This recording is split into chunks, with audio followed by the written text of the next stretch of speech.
Hey, welcome back, everybody.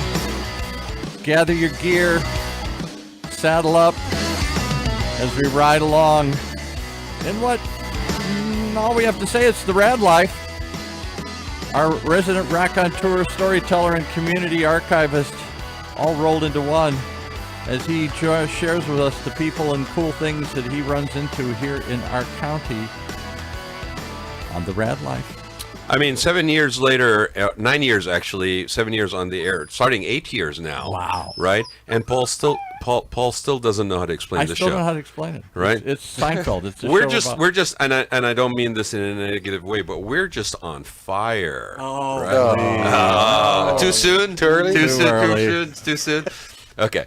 Listen. Okay. I mean, it's a very devastating thing that's happening in LA, right? And it's unbelievable. hard to fathom, really. Well, hard to fathom, but somewhat not surprising given certain things like, the density and some of the other stuff we'll touch on. Right. But here's the thing.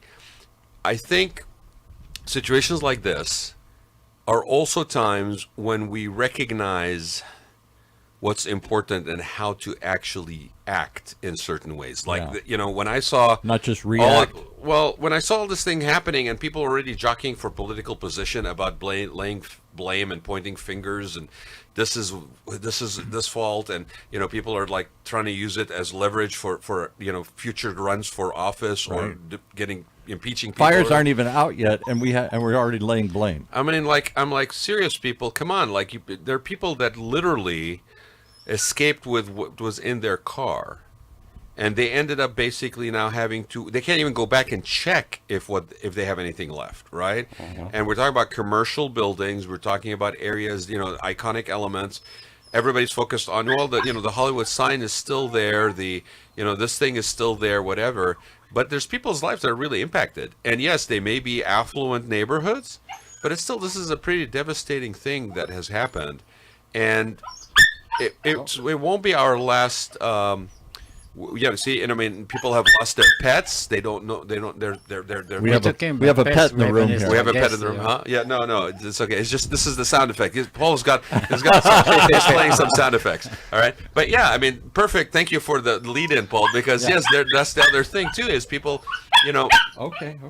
They grab your kid, grab the pet, can't get the pet, find the pet, whatever it is. It's not really. A passing thing. This will be affecting people's lives for a very long time, right? And so some of the basics that are immediately necessary are the things that we should be focusing on versus the other stuff that, that is ridiculous. So one of the things I wanted to do today as we kick off a new season of the Raad Life is literally talk about this and look at different aspects of it. But the first thing I wanted to do is my co-host, who you guys know, Pascal Ouellette, chef. Pascal, I have two chefs actually in the room today. Yeah, right? you're lucky. Right, and I'll let you introduce Robert. And no food. Two chefs and no food, Paul. That's the part I don't understand.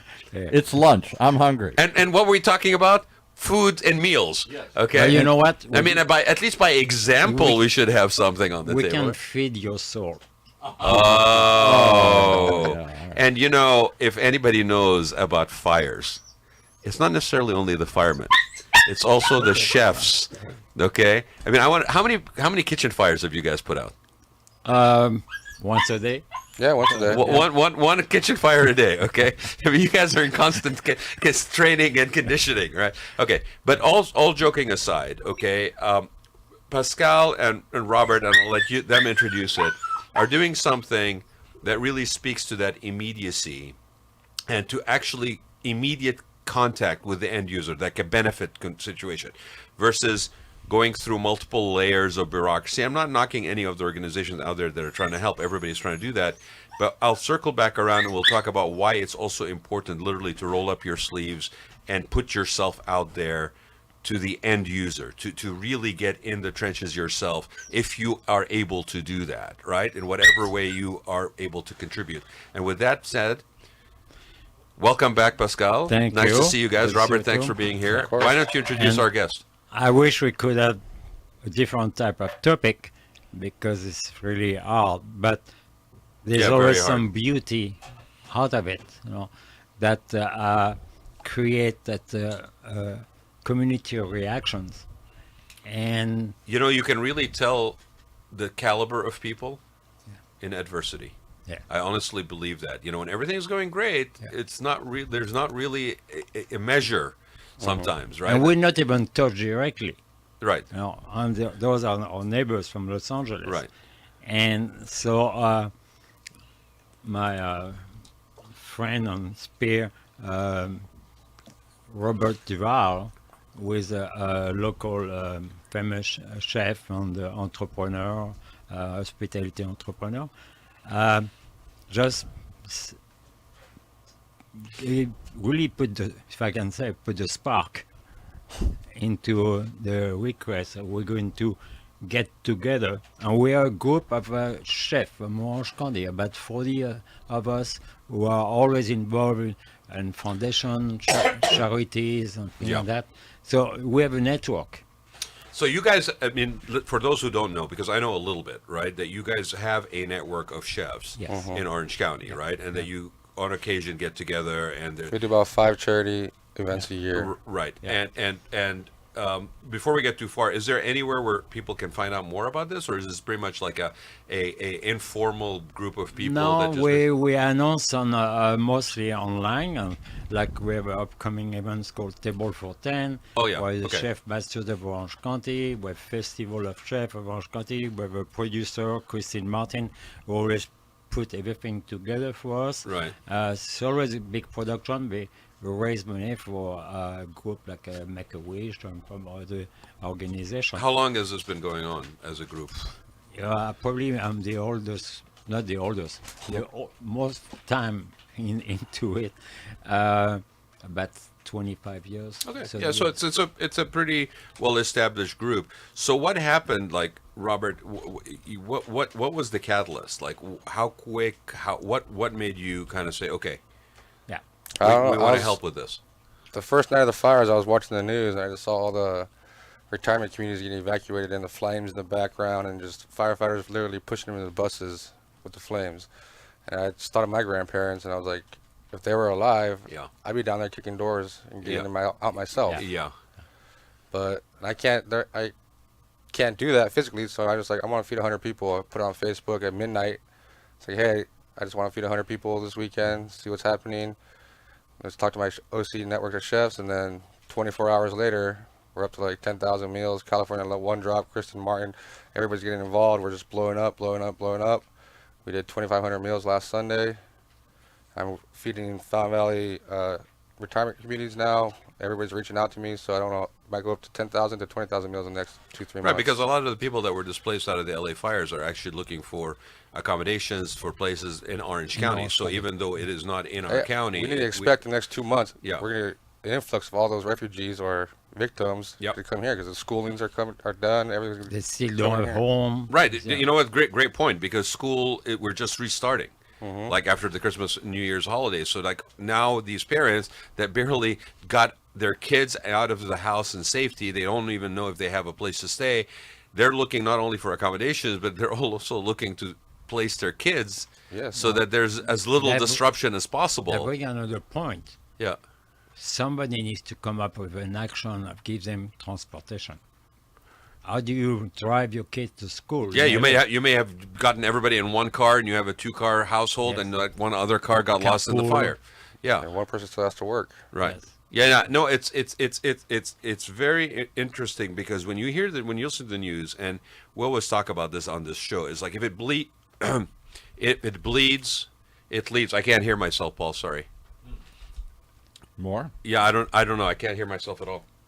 But if I can Nothing? keep going There we go. talking, How about that? No, I'm gone. I'm. food, We got unplugged somehow? Yep. food Can is you one- can you hear me? Okay. Yeah. Yeah. Okay, that's fine. These days, So- food is one thing, transportation another thing,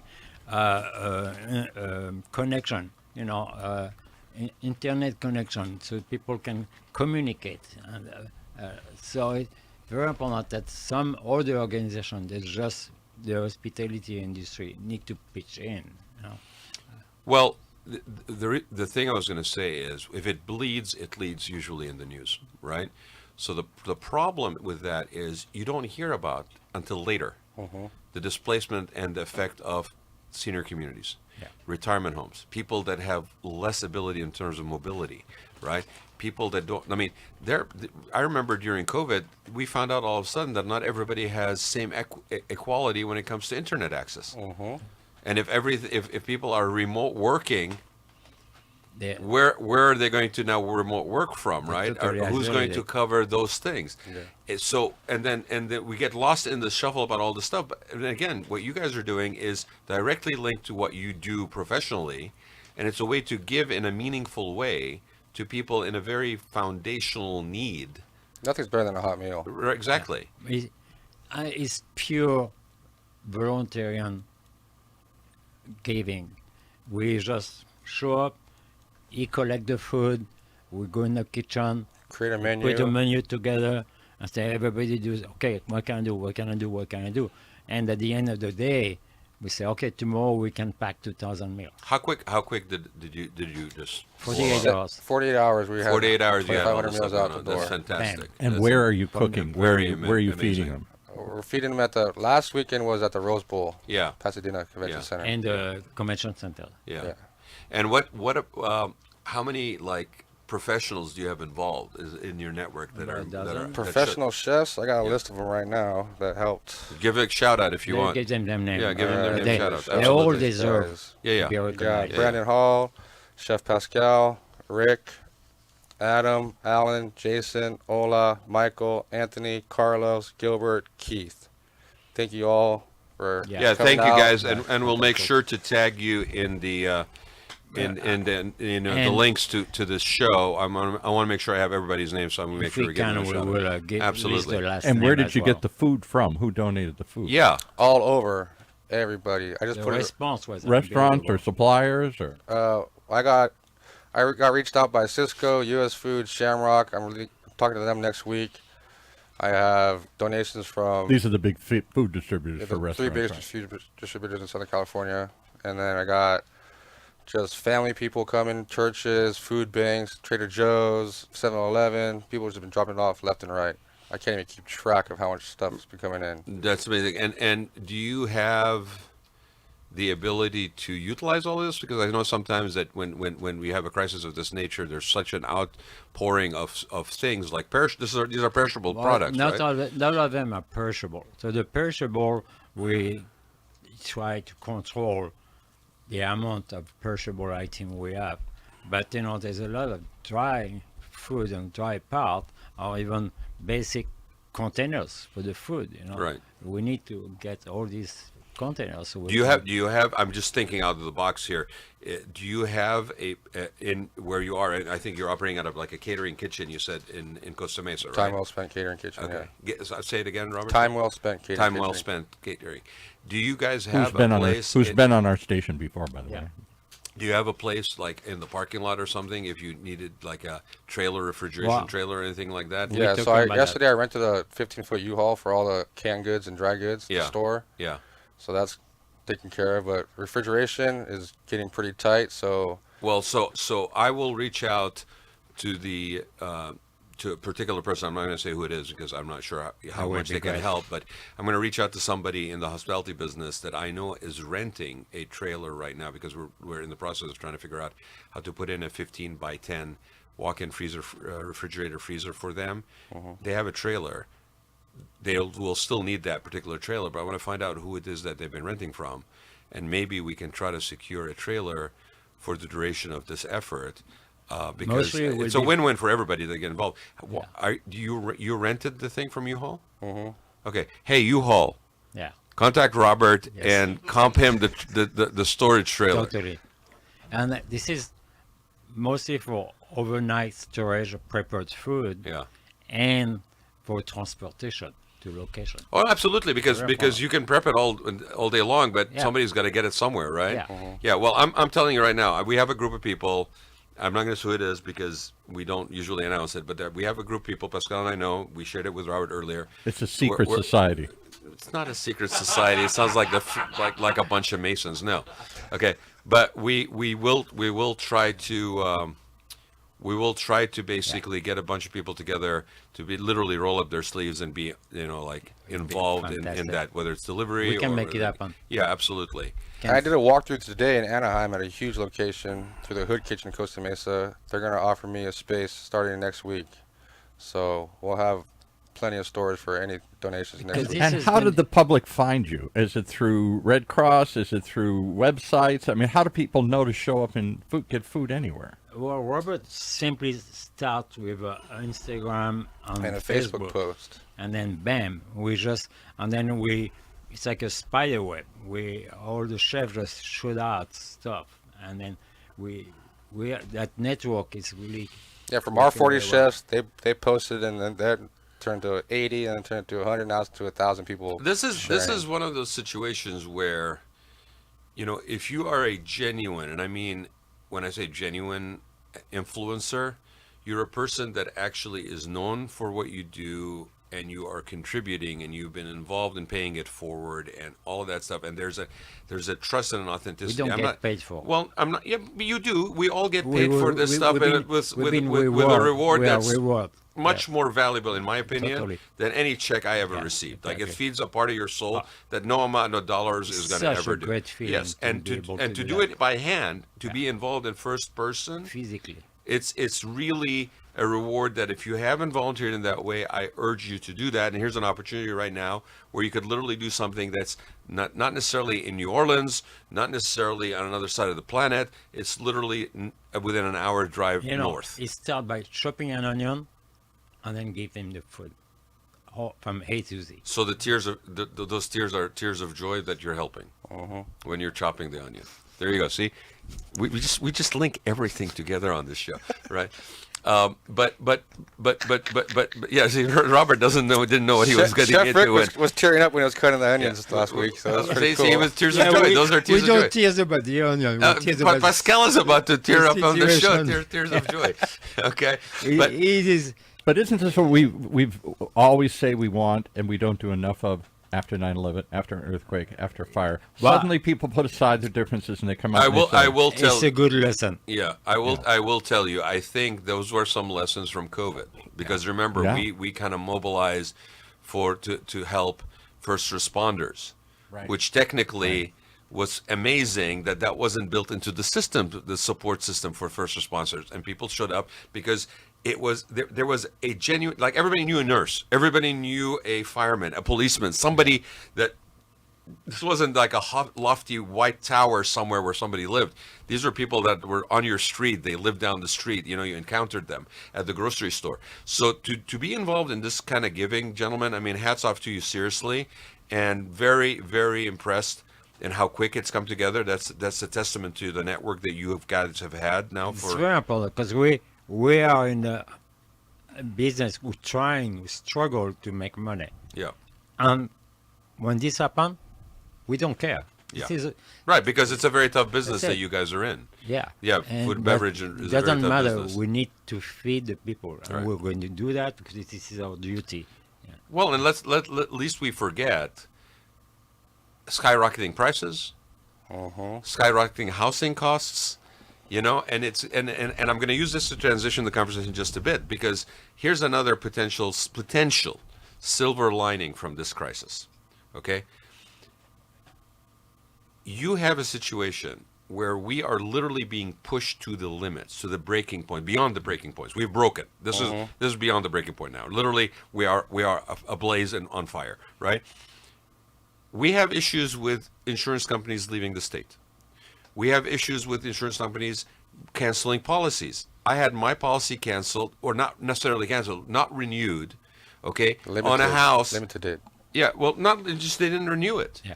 They just did not renew it, and it's with one of the largest ones out there. And You It's should not- stop it's- smoking cigar in your backyard. I'm not smoking cigars in the backyard. That's a complete misnomer. It does not happen in my house. Okay, but the thing about it is that house has been covered by the same company for over almost 25 years now, right? and we have not had any major claims or anything on it, right? In fact, my father built it. It's like a friggin' fortress because they built it with like the man put 30 caissons into bedrock. So this thing is not gonna. If the Marines need an emergency landing spot, we can land them on the roof deck, right? But the insurance companies are pulling out. The insurance companies are not renewing. All these houses. How come we cannot control that? Well, we can. And we have policies in place that people fight against, and I'm going to knock against my profession a little bit, right? Or people associated with my profession, which in terms of my bread and butter, it's like architecture, interiors, so it's construction, it's commercial, it's hospitality, it's large homes. There are policies in place that people bark against, and they try to do workarounds, okay, that are actually seemingly extreme until you have an extreme situation. Then it doesn't seem extreme. When you're being penny wise and pound foolish, if you will. Okay? When I remember when the fires in Malibu happened years ago, right? There was a lot of large homes that were lost. A lot of those homes were in remote locations. They were in hillsides where the pressure from gravity you can't maintain that pressure to put out a fire. And there were things like regulations that were put in place as a reaction, because usually this is how regulations work, right? You have a crisis, and then you put something to try to remediate the crisis next time. The reason why we have wipeable surfaces in commercial kitchens, we have wipeable surfaces in kitchens, we use granite for countertops instead of wood countertops. The reason that we have the things that we do, and it is because when the first pandemic happened in 19 something, right? There were health reactions to the thing to try to mediate some of these issues. When the fires happened in Malibu, they were asked to basically put containers of water or tanks of water on their properties to try to help the gap between the pressure or whatever and try to save the homes. There's safety areas with vegetation, right? Don't build friggin', put your vegetation right up against your house. Make some safety zones, right?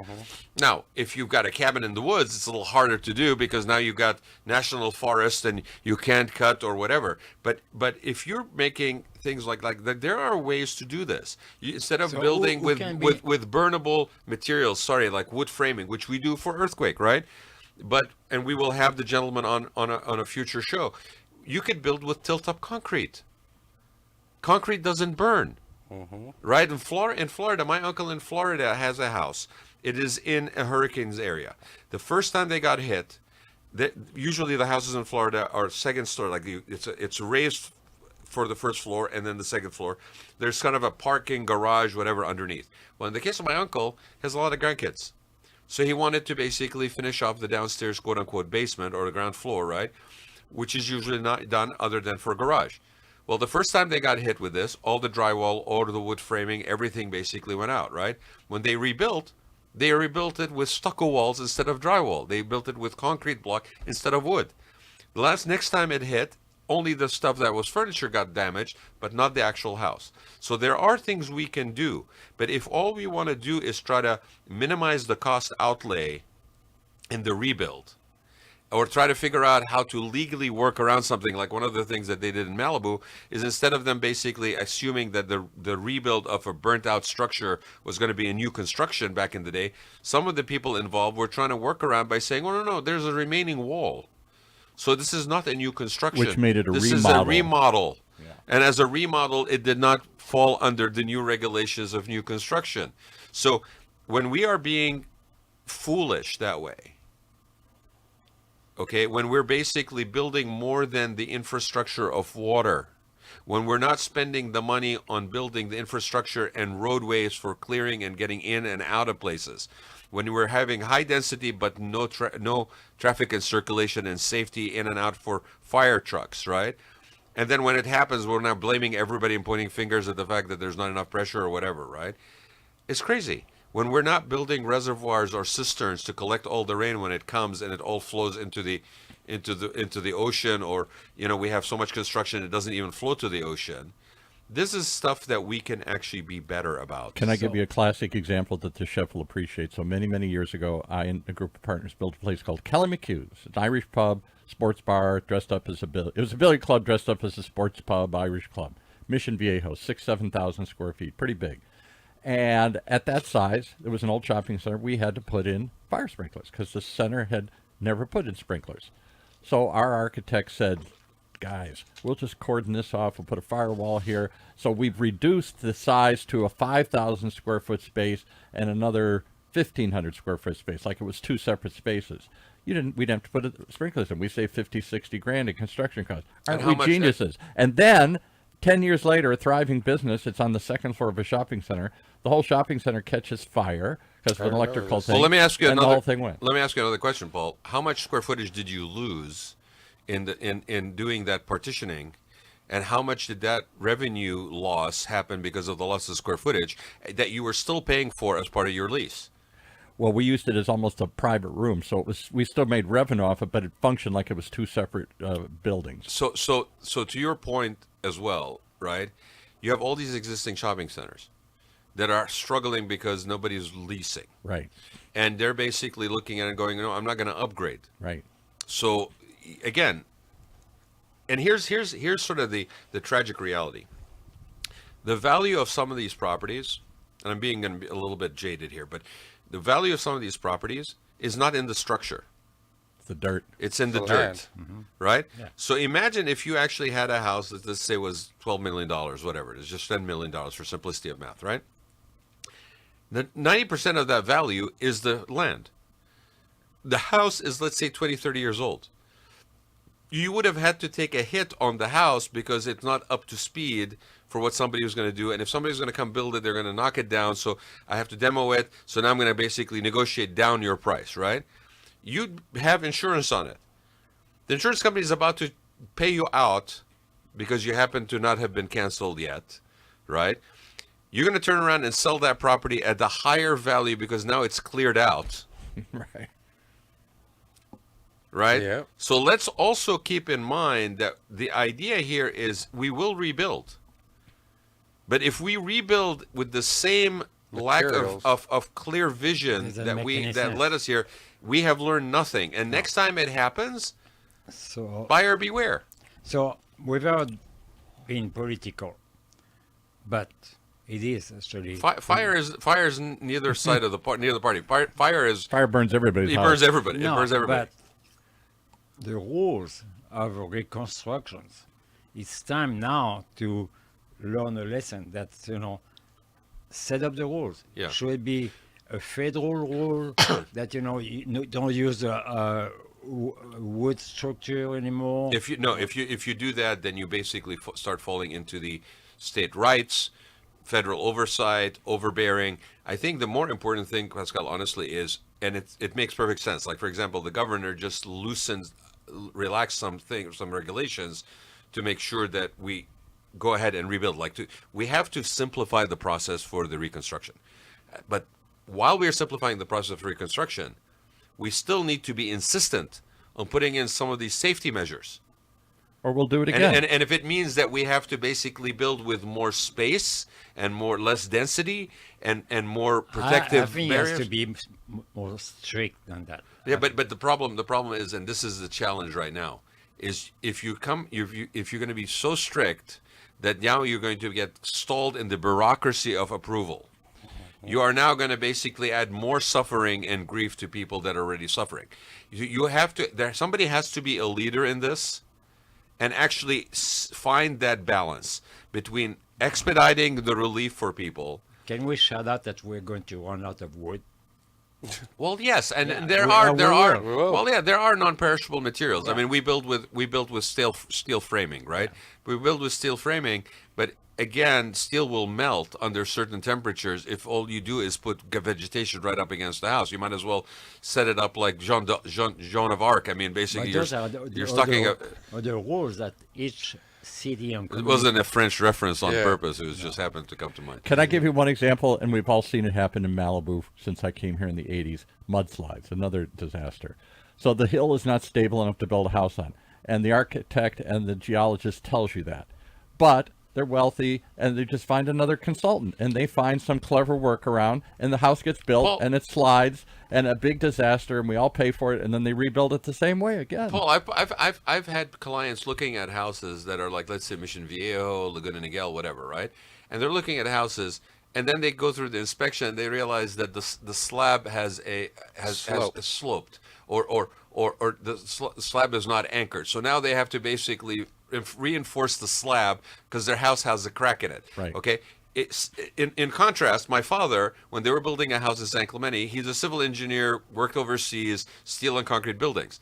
He over-engineered the friggin' house. He put in, I mean, if we have an earthquake, the land around the house will go away and we will still be standing on stilts. Right. Okay? 30 stilts of concrete that go into the bedrock. Now, overkill, yes. Is there a middle ground? Probably. But the thing about this is there are ways to do this.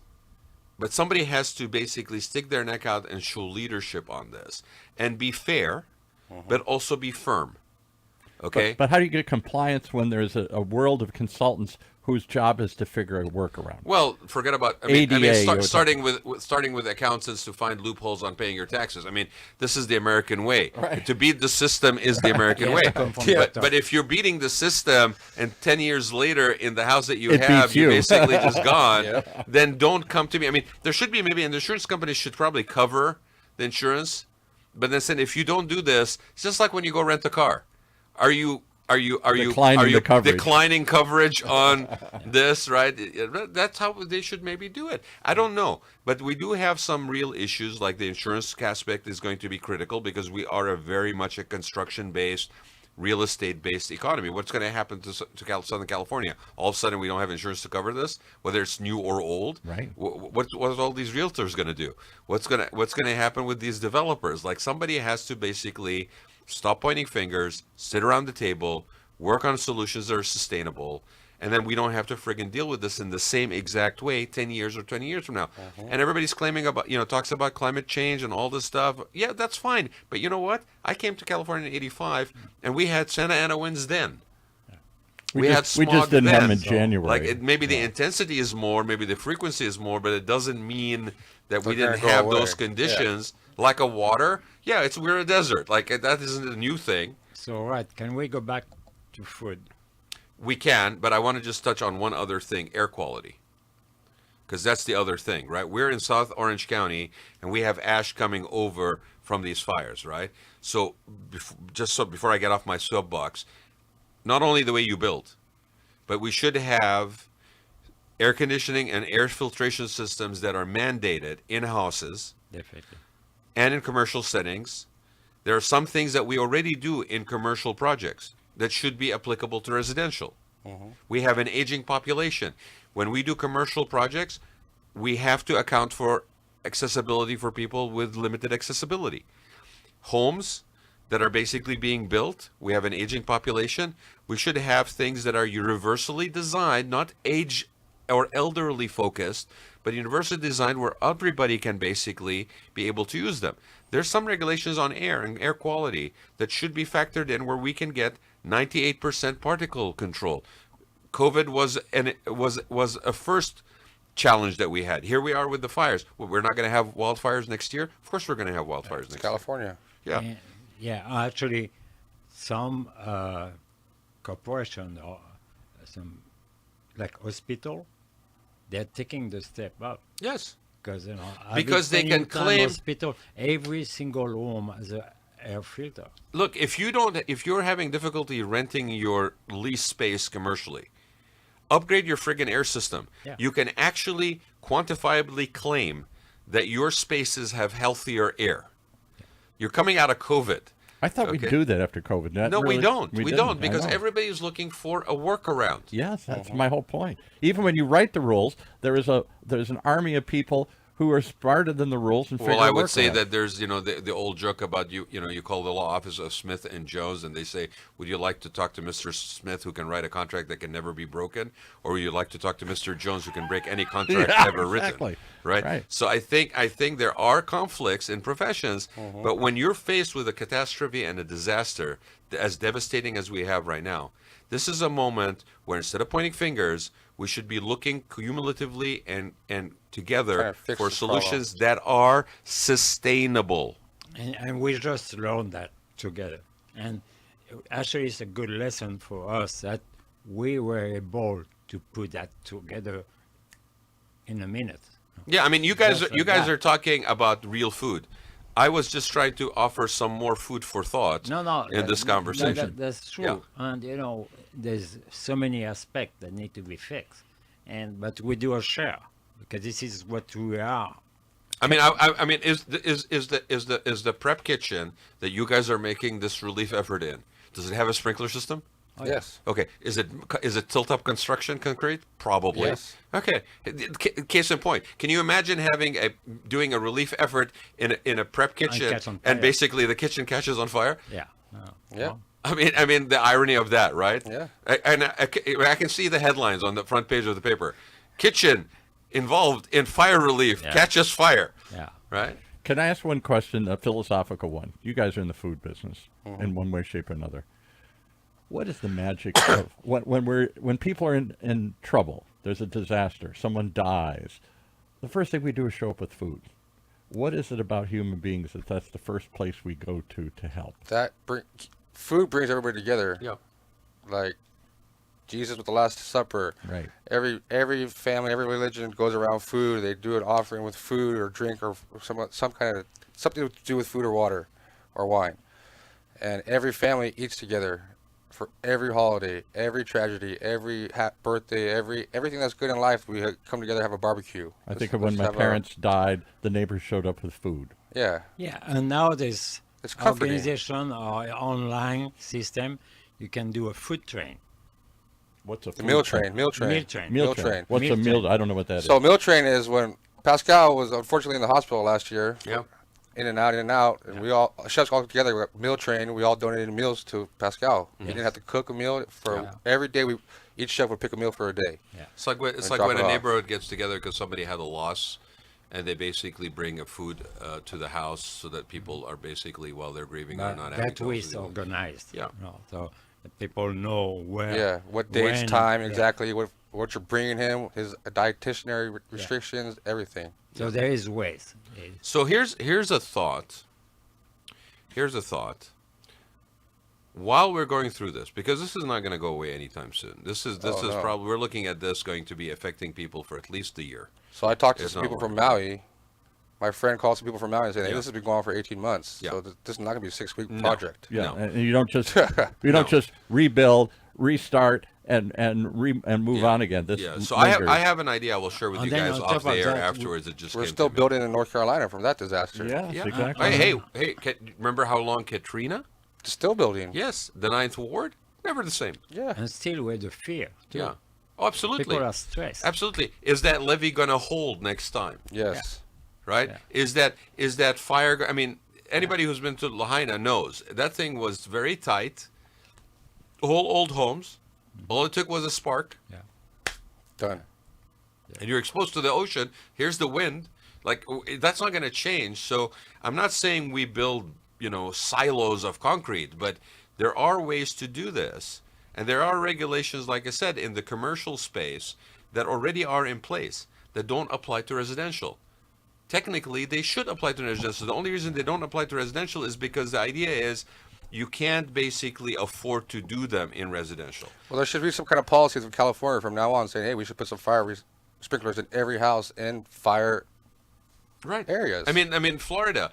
I remember watching how some people were building hurricane-proof housing. Of course. Now, if you go, well, that's very, very innovative. It's not. If you think about any skyscraper that goes up beyond a certain altitude, that altitude has pressures and winds that you don't deal with on the surface. Yeah, we don't even know So about. the construction in commercial skyscrapers and high-rise buildings already has the technology of how to withstand pressures and winds, right? You think those high buildings in Chicago don't get friggin' Windy City Yeah, gusts hurricane against force them? winds, yes. Right. They're not, there's give and take, there's all this stuff. These things are available.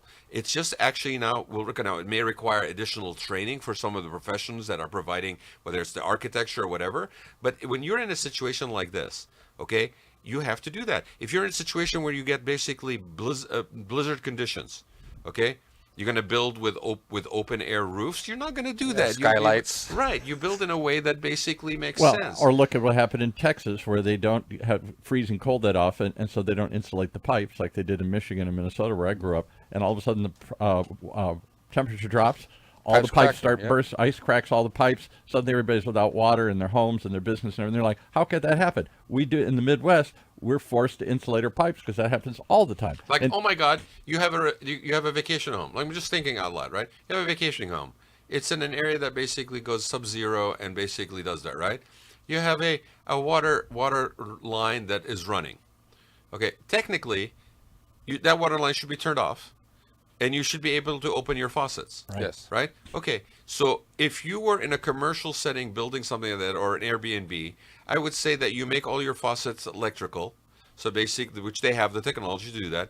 You put a friggin' shut-off valve on the main line, and you could remotely on your friggin' phone turn off the water to the cabin and basically open up all your Right. faucets. You have just saved yourself a potential danger of blowing out your pipes. Yes. Like, there are certain things that should be made aware, and I use that, this show when it first started, and you mentioned about, if your grandparents were the ones basically, or your parents were the ones in those retirement communities, you'd be out there basically busting down doors. Yes, Yeah. when we started the show, it was about focusing on elderly and baby boomers, and some of the things were in-home abilities to basically be able for them to sustain their existence beyond a certain point. Build closets that you can put an elevator in later. Make the counters in the kitchen all at the low level. Don't put a sit-up bar where you can basically grandma can't get up there, right? Yeah. Make the bathrooms roll-in Thresholds, showers, walk-in get rid of showers. all the Okay, they thresholds, just yeah. look now 2 feet bigger. No, zero thresholds in the entry. These are things that you could do that we already do in commercial settings, and it is not even a blight to the site, the aesthetic, nothing, zero. But it adds usability. It adds intelligence in what we're doing. It may not even cost that much money. It if you doesn't did actually. right. 20 cents 20 cents worth of plywood in the wall behind your expensive marble from Italy for your shower. When you want to put in a grab bar, there's Right. something for it to bite into Right. versus nothing. And now you're tearing down your expensive marble that you waited 6 months to get. So how can we pass these messages to real estate developers? Oh, I have an idea that I will share with you guys that came to me right now. Paul is shaking his head, worried as hell. Oh, my goodness. When this goes ding, Yeah. something Oh, is my about to No, happen. because this is, yes, Yeah, you are right. something is about to happen, and I have a very good idea that I will share with you guys off the air. You guys are just gonna have to tune in to hear more later. okay. Right? But They can call us. it's a new year. It's a new year. It's year 8. Yeah. I mean, we crossed the line, Paul. We are This- in the the 80s. and you know what? 8 is, this is if why you flip it on infinity. its side, is an infinity sign. So. Oh, But okay. this is why these big development company, they need to listen to the community. Yeah, I don't. Because they I'm, are creating the new communities. I know because I've been in this industry peripherally in different ways for over 25 years, right? I will tell you this. I don't want to point the finger because it's not really true. It's not that somebody is deliberately saying no or being, like almost like the James Bond evil villain in James know, Bond. but Nobody's really doing that. above their head. No, well, part of it is this is not how we've done it for the last 20 years. Part of it is best practices in the industry. I am in a structured company, and I don't want to be the one that basically rocks the boat. I'm going along to get along to basically get to the point, and when I get up there, I don't want to rock the boat because now I'm answerable to shareholders, blah, blah. Leadership is critical in a situation like this. Yeah. Community conversation is critical in a situation like this. And to be fair to people, some people just don't know. So those who can basically think outside the box have a duty, a responsibility to actually contribute into their community. There's a Bernard Shaw quote that I could never do justice, but about how life's purpose and giving to the community, to where when you are gone, that is your legacy. And I'll find it and I will share it next episode. That's really the true thing. We have to step up, just like you guys have stepped up. You didn't wait for a large organization to do this. You didn't go through a large nonprofit to basically do this, right? And to be honest, even those nonprofits right now are inundated with their own challenges. I mean, I heard over the last 48 hours that people, to their credit, are stepping up, and here's my blankets, and here's my chairs, and here's my old furniture, and all this stuff, and I'm donating it. I'm showing up with trucks to these nonprofits. Where are they going to take the furniture too? They don't have a house to First take of it all, to. they have no place to store them. So here's a shout out to Amazon and Costco. If any of you have warehouses in the areas that we're talking about that have not been activated yet or online, because Amazon and Costco are constantly building, Yep. right? You may want to consider donating some of that space for a duration of time for people to be able to store that stuff, to stage that stuff, because these nonprofits do not have the space. After COVID, a lot of them probably got rid of a lot of their lease spaces because it's more too expensive, right? And they're nonprofits. The other thing too is the people you're donating this stuff to, like you're a person that's a good Samaritan that's donating their stuff.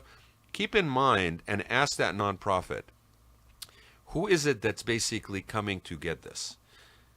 And do they have a place for it to go? Like, do they have ability to rent a place and put the stuff in it? Maybe they're renting furnished, though they don't need it, right? Don't just move your stuff around to move it around and then have it basically now become somebody else's issue. We do a show with South County Outreach, which has all Laval these Burton, Laval Burton, Yeah. all these food centers. He's a good guy. And Right. he points out that many times these giant supermarket chains or whatever will donate pallets of stuff, and the charity, his included, may not have the place to store don't that. As we just talked about the refrigeration Distribute it. capabilities, right? So what Half good it is it? goes You in the gave me all trash. this stuff, and I can't use it fast enough, so I end up throwing it away. Right. So We efficiency. have a beverage company who is offering about 40 pallets Yeah. of beverage. And we say, where are we going to store them? Right. And we're going to take care of the logistics. Right. But in the meantime, So- we need to store it. So here's a funny thing too to watch out for, because remember, with the increase in real estate pricing and leasing and all this stuff, right? People are cutting down on their storage facilities if they're small. So what's happening with that is now, this is an opportunity for me to basically move some of the stuff that's been sitting in my space, because I can now shrink my space. So I'm not being jaded, but I think your heart has to be in the right place. Have clarity on how these charities are going to use it. Okay, I mean, these gentlemen right here are talking to you about how, even in their case, they can't basically receive stuff that they can basically then utilize in a timely manner, and now all of a sudden their problem, their focus is not on prepping food and getting it out. Their focus now is, how do I store? Properly. Where do I store? Properly, How many yeah. people do I actually Transport to it put and it store. into storage now? How many people do I have for that task, right? Instead of basically being focused on the task that you're really doing, which is making the meals for people and delivering them. And I think it's just that, again, it's a crisis. It's a devastating crisis. It brings out the best But of it us could and the br- worst it could of us. bring out the best. It can bring up the best of us all. It's an in- ongoing lesson. yeah. We're just learning by the minutes, by the hour, how to fix this. But there's a lot of positiveness, no matter what. Yeah, I think the saddest thing about tragedies like this, honestly, is that we really, when it comes down to it, I mean, I remember it happened after 9/11. It happened after Katrina. It happens all the time in this country. Like, it happens in other places, but we The really flooding have, in North Carolina that you mentioned. Yeah, it happens. It happens here. Nobody's talking about the flooding in North Carolina anymore. It's over. It's over. It's in the past. Yeah, it's a It's past 2 weeks thing. old. Yeah. Right. That's So what the news is wrong. run out. Yeah, the news. Well, the people that got devastated by that flooding are not over. No, Right, there's- they're living. God knows how they're living. Right. But you we've know. moved on to the next story. Can we? Yeah, how can we help them? Maybe we can move If it some ble- of if the it stuff bleeds, it there. bleeds. Oh, this is the most. This is this is the 24-hour cycle, right? Oh, this is a new story. We got to jump on this before somebody else does. Yep. The Let's thing- see if we have too much supply. Is I there a guess ship it to North logistic Carolina. company can transport that to North Carolina? Well, But to see, Let's that's the explore kind of the thinking. That's distribution. the kind of thinking that needs to happen. Yeah. And that requires leadership. right? And who can lead it? well, I think community conversation is a very good place for this kind of stuff to start to air. Maybe you don't need leaders, you just need cooperation. You need people No, to you step need- up. no, Paul. You need No. it- You need it- leadership. It's a Somebody- chain, it's a chain of command.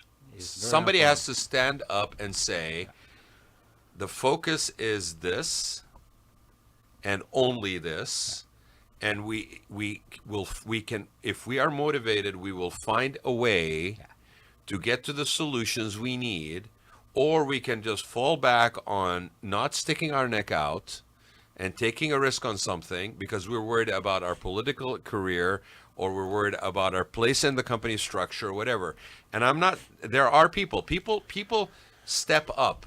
It happens every single time. The tragedy for me is that we seem to forget that the minute we no longer have it to deal with. Instead of remembering that this is what brought the best out of us, and we shouldn't fall back into the divisiveness and the finger pointing and all this bullshit.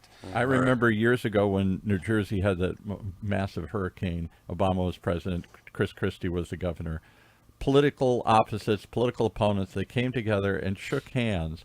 And boy, did they both catch crap from their followers. Why are you shaking hands with the Republican? Why is the Republican shaking hands and accepting we're all money human. from the Democrats? Because their personal gain and loss on the political spectrum was more important for them to be concerned about than actually the priority of that day and what needed to be done.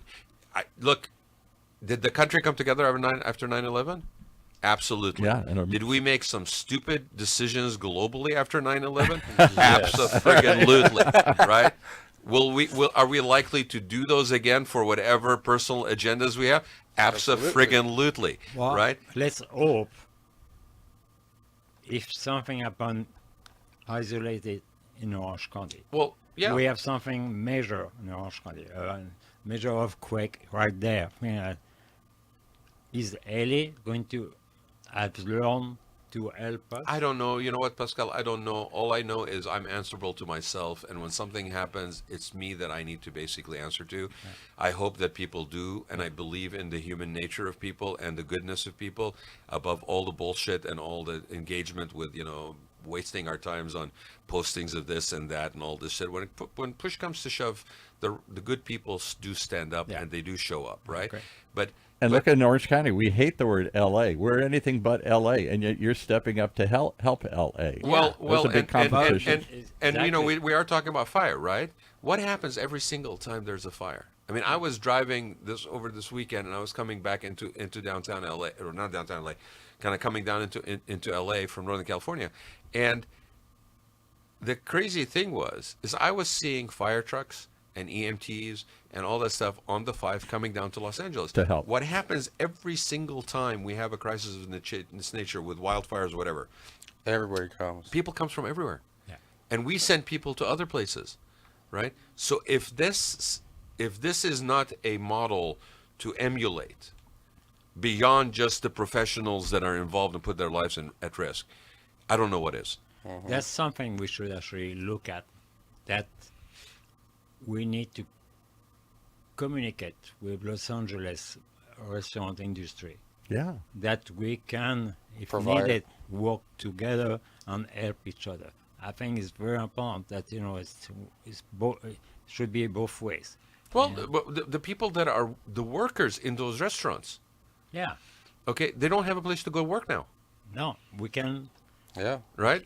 we can shout out. If Who's like, and kind of ironic, because of the cost of living, a lot of those people probably lived far away from where the restaurants were, right? So they may actually be okay on that aspect of it in terms of housing, but they are financially. financially now basically in the dire straits. Inside the big. And given that what we talked about with you guys in the industry, it's a very tight industry in terms of numbers. Like, it's a difficult business. And to be sustainable and profitable, and you're now, you were hit with minimum wage increases, which is right, but Well, at the same time, the truth is, it's a large industry.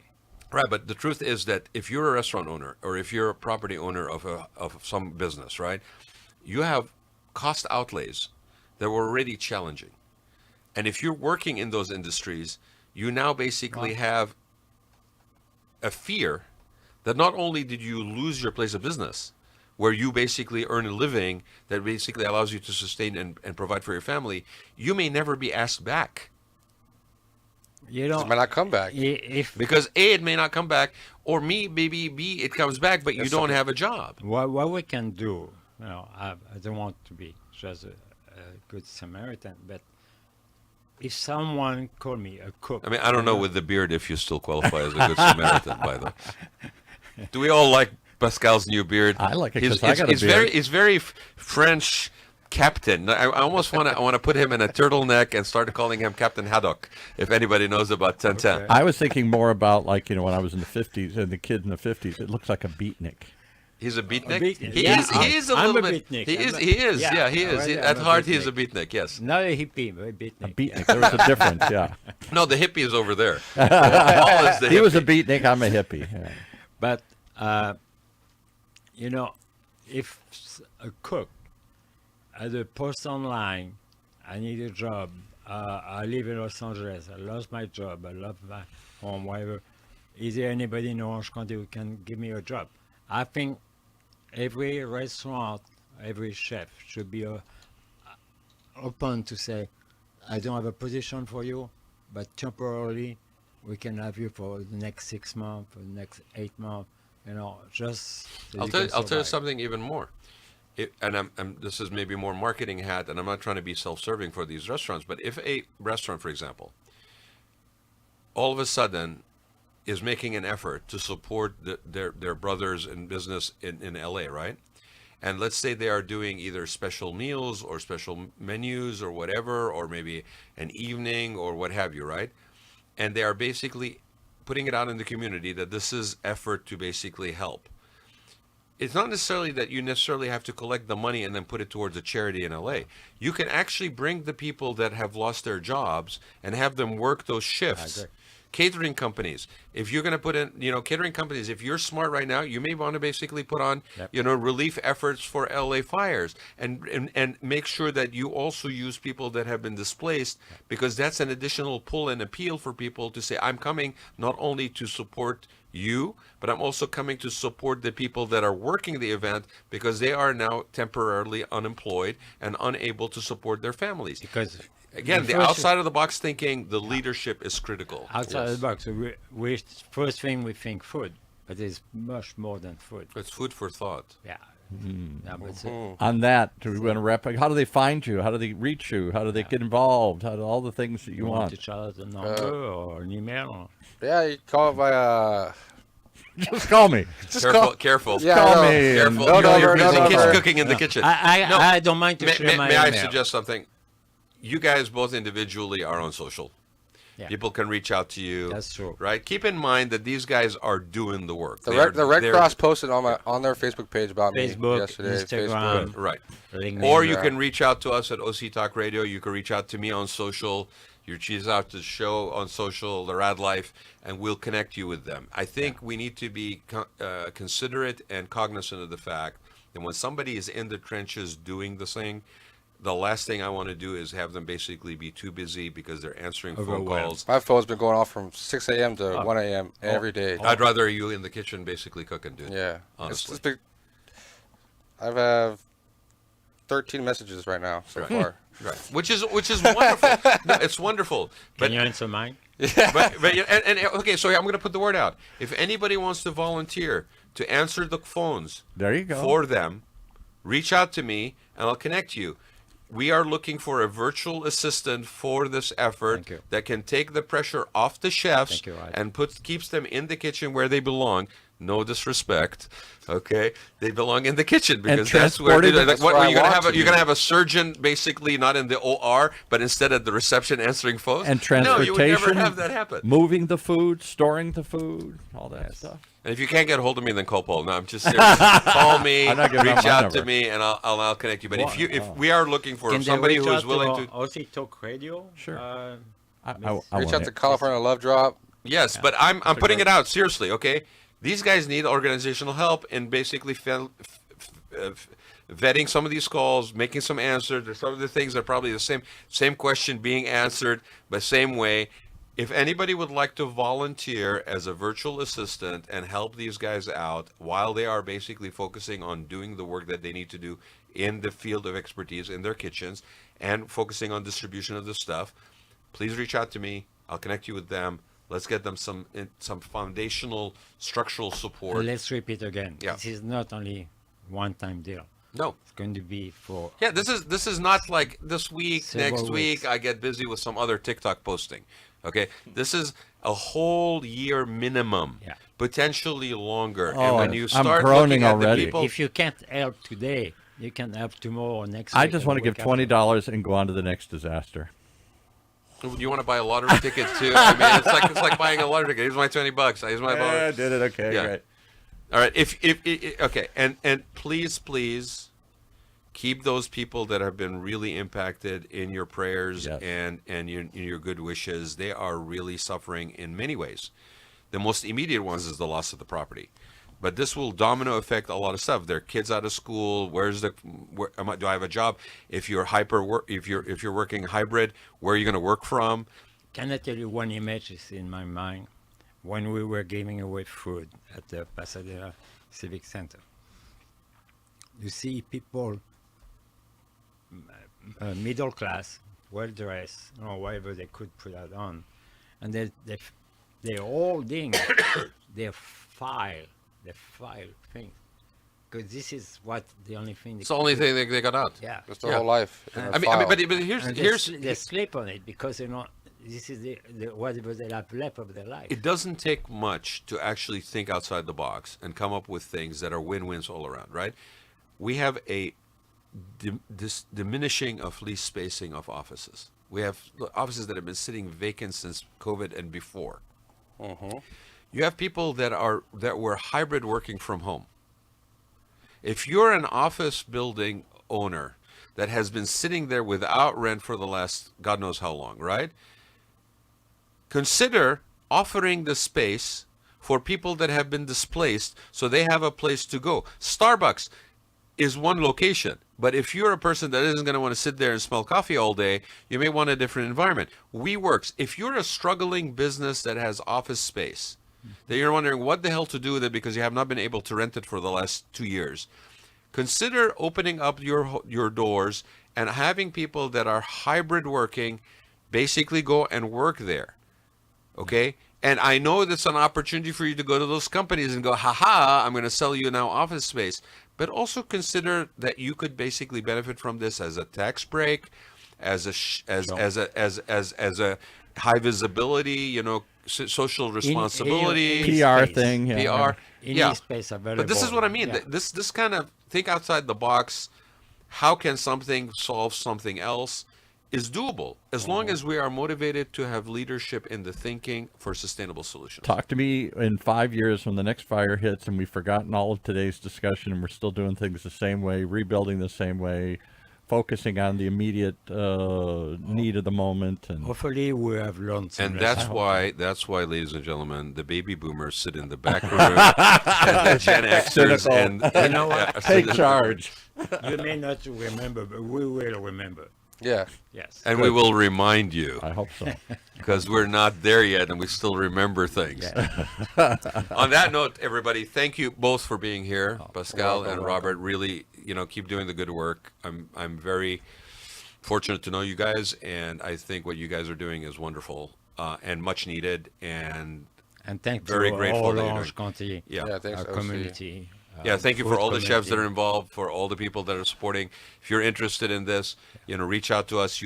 He'll trip all over us on social. It's not going to be difficult to get hold of us if you're really motivated to find us. LinkedIn is another one. Pascal and I are both on there. I'm on there. And Robert is on there. So with that, try not to be also obsessed with following every bit of news. Oh, yeah. There No, are it's- fires it's burning depressing. in No, LA. it's too depressing. But people have this thing now where they just want to constantly basically being fed. What happened the last hour? What happened in the last 20 minutes? Is that building still standing? What did this one say? Minute by minute updates. Instead of that, take your energy and actually volunteer to do something. Yeah.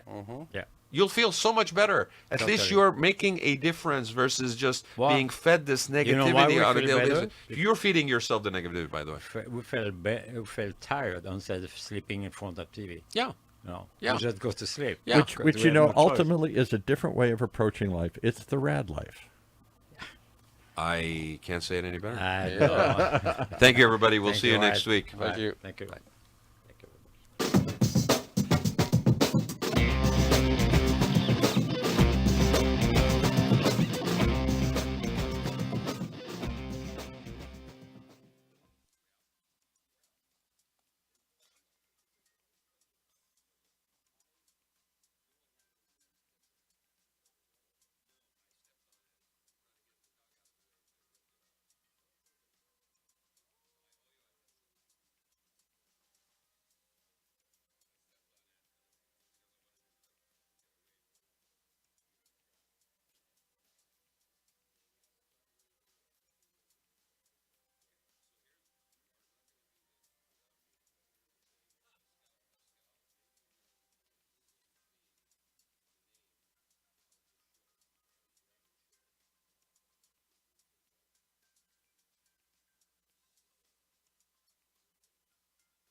Welcome to Impact OC, the only program showcasing the people and organizations shaping Orange County.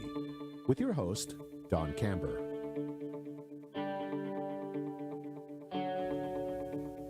Hello, live from the OC Talk Radio studios at UCI's Beal Applied Innovation Center. I'm OC Talk Radio Public Affairs Director Don Camber with two great guests positively impacting our community. Today, I welcome One OC Learning and Engagement Manager Jennifer Sanguera and Director of Nonprofit Services Robert Coleman. The organization celebrated its 65th anniversary last year. Its mission is to accelerate nonprofit success. Thank you, Jennifer and Robert, for being on Impact OC. Thank you for having us. Thank you for the invite. Well, Robert, how is One OC able to inspire connections between companies and nonprofits? You know, that's a great question. And what we're finding today is that companies really want to have their employees engage in the community. They want them to participate, and employees are really picking companies to work for that want to engage in companies that are more than just about what the company is for, but actually to be a participant in the community. And so we find it enhances teamwork within the companies and morale. And so we provide a whole range of different opportunities for companies and their employees to actively engage with nonprofits locally through service contracts, through programs, through helping nonprofits in all sorts of different ways. And it's an inspiring thing to see and to experience. Jen, go through some of the benefits One OC offers to nonprofits. So our membership is the entry point to One OC for our nonprofits, and we accelerate nonprofit success. I will walk through some of those membership services. We have Grant Station, which is an online database that has tens of thousands of grant opportunities for our nonprofits. Also, Hands-On Connect, which is a management system that allows volunteers to retain, recruit, and manage their volunteers. We have organizational assessments that we provide.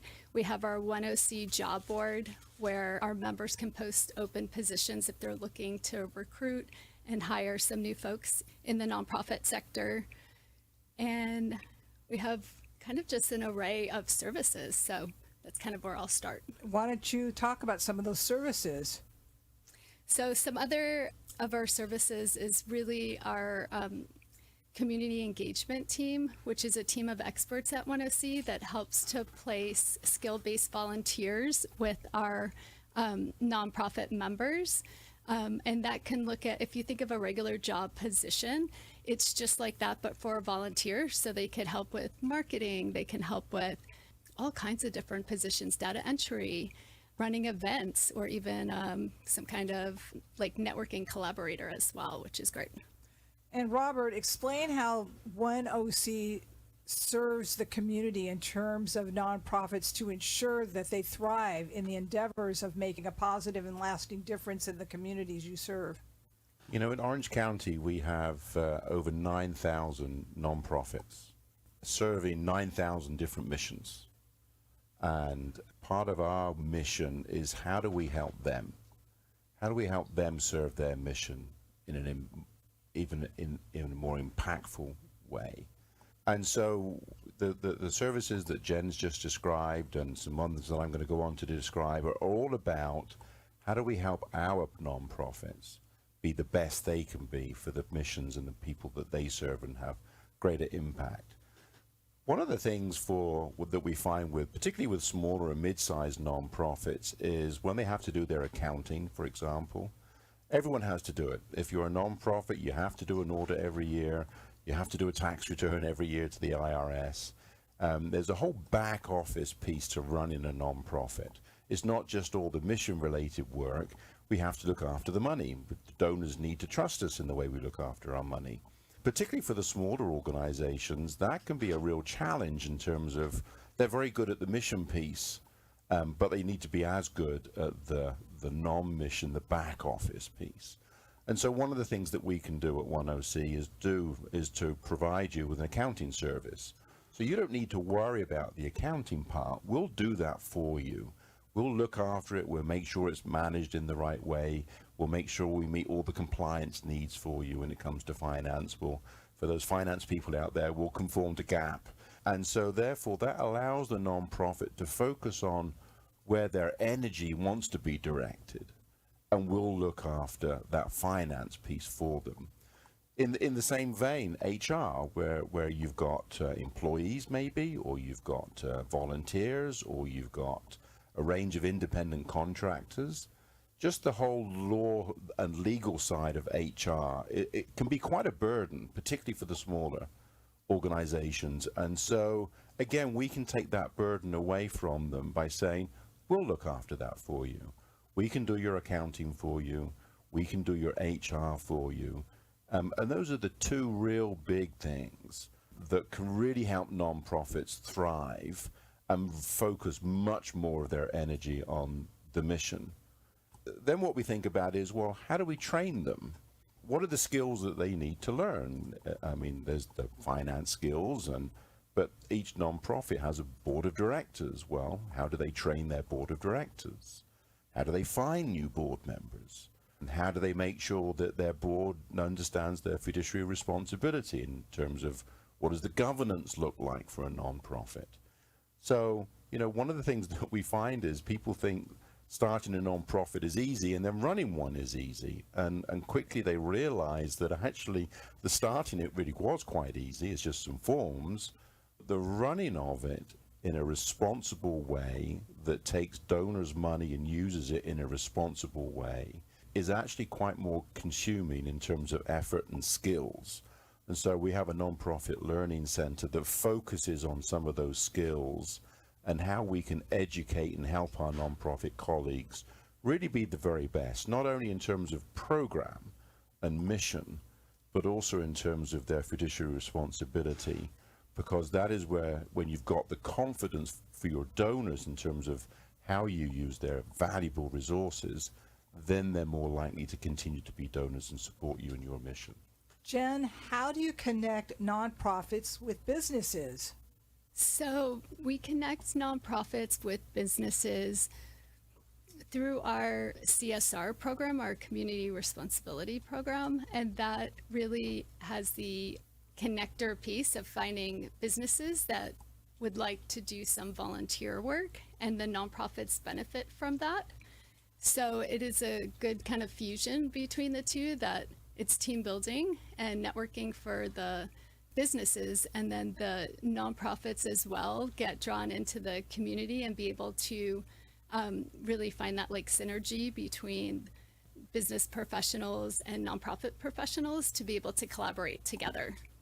We also have a program called V-Lead, which is where we bring companies and nonprofits together in a 6-week training course. And this is where they learn about each other, where the nonprofits learn about how companies see the world of nonprofits. We talked a little earlier about how nonprofits need to recruit board members. So it creates a relationship between nonprofits and companies, because one of the things that we find, and if you look at the 10C board of directors, it's an incredible array of individuals who not only are passionate about our mission of accelerating nonprofit success, but they bring with them a range of skills and competencies and experiences that is really quite unbelievable. And we get great value as an organization to bring these people around the table with us and to encourage them to use them, bring those skills to help us make better decisions, help us to strategize, help us to plan for the future. And so this VLEAD program is doing the same. It's bringing the company individuals alongside with nonprofit individuals, and they have a dialogue. They learn about each other. At the end of it, what we do is we do have a placement service, so that for those companies who have sent people to do this course, what we really want to be able to do is to then say, let's continue by being a board member. And maybe we can find a nonprofit that you can be a board member with. And once you're a board member, then you become a gatekeeper. Now, there are people that you know that this nonprofit doesn't know, and maybe you can introduce them to those people. Maybe there are some donors that you know that you can introduce. So connecting nonprofits and companies is such a critical piece of what we do, because the benefits are immeasurable in terms of how that nonprofit will continue to grow and thrive. And many nonprofits sometimes don't make it. Unfortunately, that is the case. If you look at these 9,000, what we learn is the vast majority of them have little finance, probably don't have any full-time or part-time staff, and just really struggle day in, day out to keep the mission alive and growing. And so that's why we feel for them and where they are. And that's why I think our role is with that group, because we can take away some of that burden from you, as I described a little earlier, and now you can flourish in your programs. And I'll give you one example. One of the services that we provide is called fiscal sponsorship, and that is where you don't actually have to become a nonprofit. You can come alongside 10C, and in effect, we will be your nonprofit for you. And one of our fiscal projects that we have is with a local church, and every Monday morning he feeds 3,000 families who have nothing, who are desperate.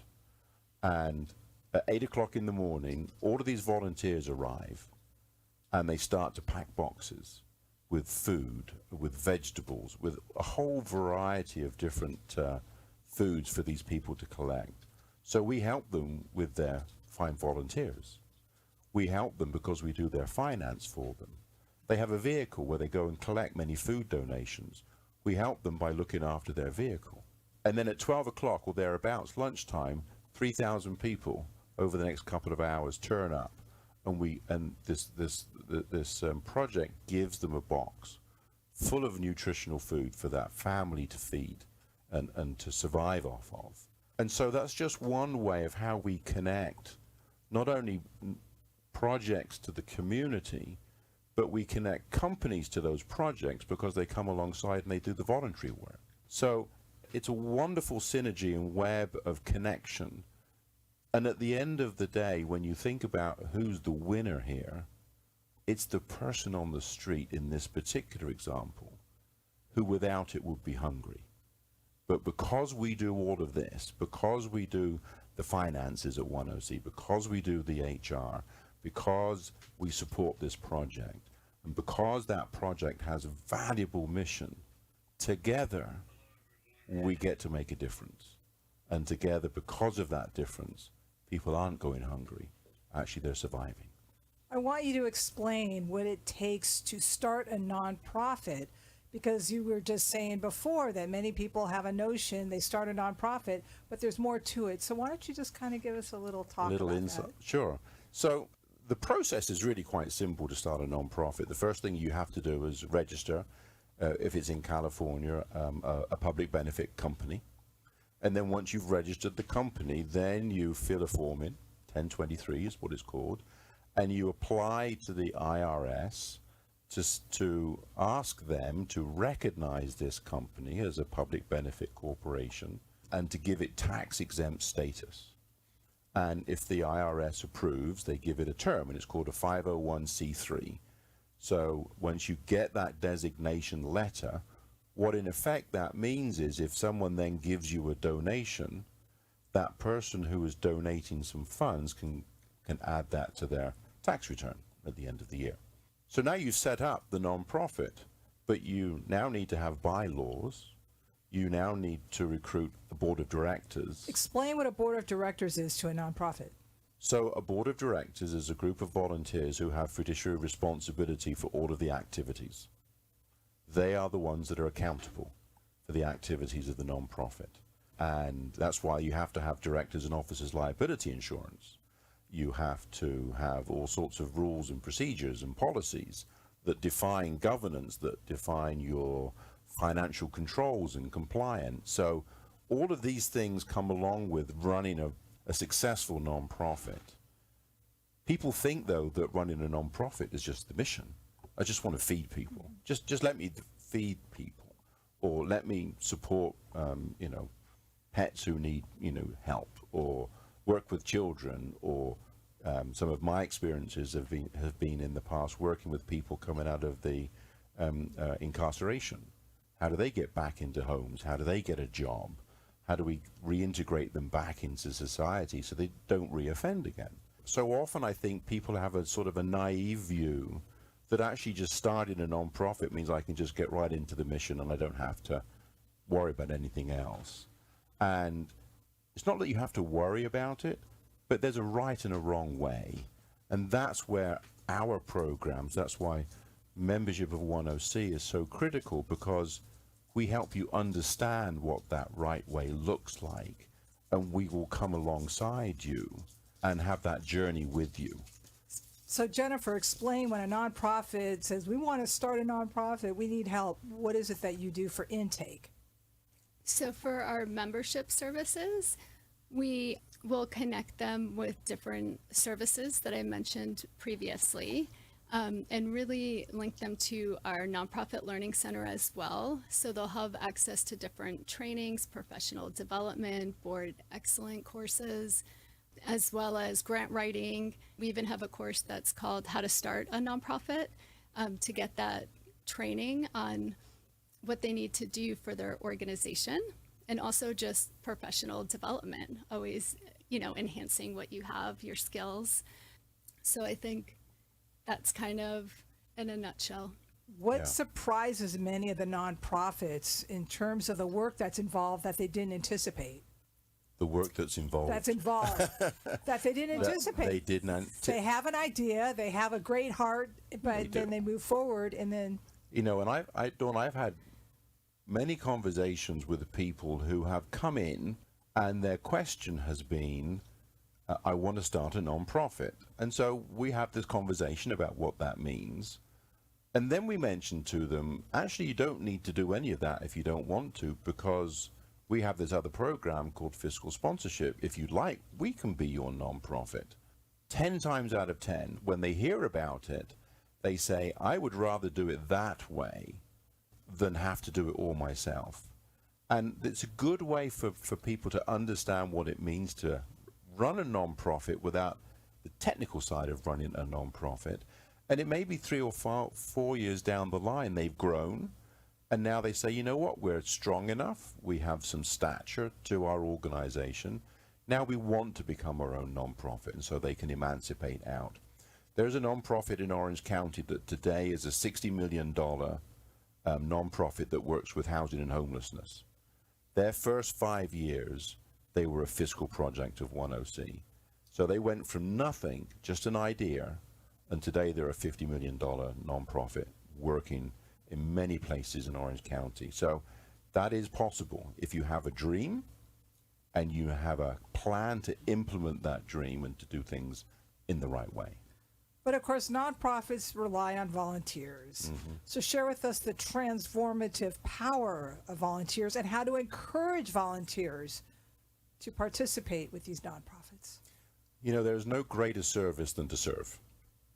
And one of the things that we've learned, that we learn every day and that we experience every day, is the way in which people want to serve. So often they don't know how. They don't know where do I go? I want to be a volunteer, but I don't know how to start. I don't know whether my skills are going to be helpful to anybody. Sometimes I got a real skill that's, we call them skill-based volunteers. So they're very good at finance, or they're very good at website design, or they're very good at social media, and they want to volunteer in a certain way. Other people want to volunteer like the minister that I was talking about, where they would just want to pack food boxes. So, and there's everything in between those two areas, I suppose, in terms of people who they can volunteer. So we have online, it's called Hands On Connect, where you can actually go and see what volunteer opportunities are available, and you can sign up for them. We create volunteers through our company CSR programs, where companies will come alongside a nonprofit and volunteer. They'll do a particular activity. And then just recently we had an event where the companies and nonprofits came together and had games together. It was a couple of Saturdays ago, and it was just the most amazing activity. 600 or 700 people turned up, and they all had fun together. And it's a good way of where the nonprofits get to meet some of those companies who are actively engaged and want to participate in the community. And then we have our Spirit of Volunteerism Awards. Again, 600 or 700 people will turn up. And this is an opportunity where we get to honor volunteers. We get to say thank you to them for what they're doing and the inspiration that they are, not only in their own community, but this is a very public way of acknowledging the impact that volunteers have every day. Jennifer, how can people get in touch with your organization? So our website is oneoc.org, oneoc.org. Thank you, One OC Learning and Engagement Manager Jennifer Sangira and Director of Nonprofit Services Robert Coleman for being on Impact OC. And I thank everyone for tuning in. I'm OC Talk Radio Public Affairs Director Dawn Camber. Have an impactful day.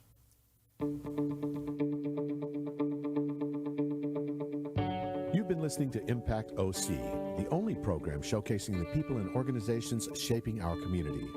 Right here on Orange County's only community radio station, OC Talk Radio.